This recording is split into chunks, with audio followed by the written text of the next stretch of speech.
Nu ko? Jā, laiks ceļā apjomā.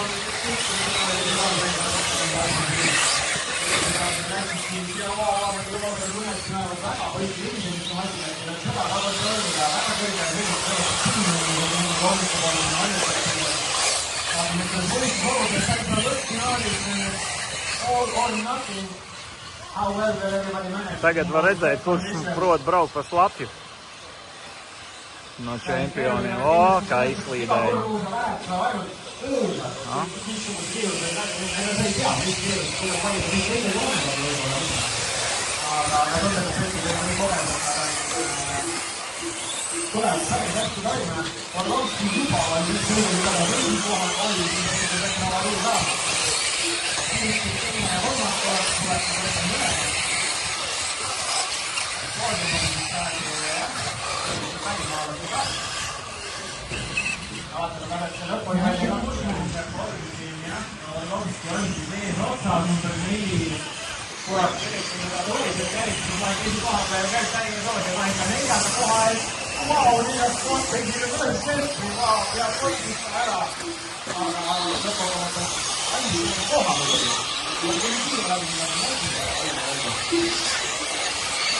Bišķiņ līdz.